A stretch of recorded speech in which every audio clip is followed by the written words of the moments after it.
চুঁচুড়া ময়নাডাঙ্গা ব্যবসায়ী সমিতির রজত জয়ন্তী বর্ষকে সামনে রেখে রবিবার স্থানীয় স্কুলে এলাকার ২৮ জন ছাত্রছাত্রীকে সম্বর্ধনা দিল।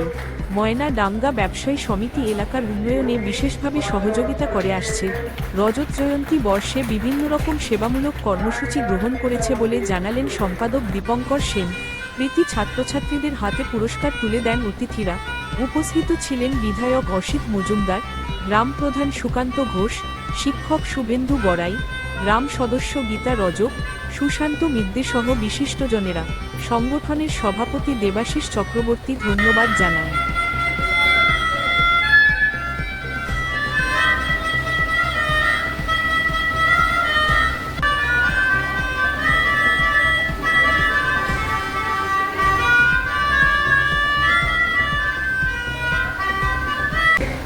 আমাদের মধ্যে অনেকক্ষণ এসে উপস্থিত হয়েছেন আমাদের প্রিয় বিধায়ক মাননীয় তাদেরকে সম্বর্ধিত করা হবে।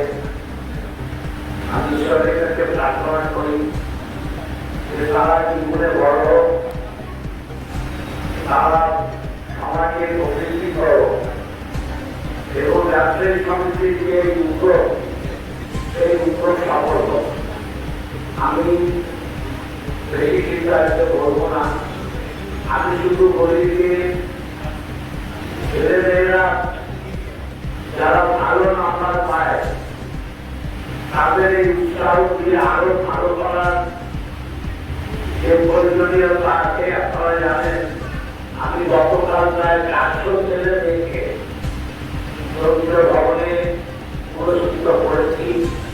আমার বিধানসভার প্রায় ৬৫টা স্কুল, তার মধ্যে চন্দ্রনগরের দুটো নিয়েছি, মগরার দুটো নিয়েছি, কারণ আমাদের ছেলেমেয়েরা ওখানে পড়ে। আমার বিধানসভায় আজকে দিয়েছি এবং বিশ্বাস করি এরা উৎসাহ নিয়ে আরো এগিয়ে যাবে, অনেকটা পথ এগোবে। আমাদের বাংলার গর্ব হবে, উত্তরের গর্ব হবে।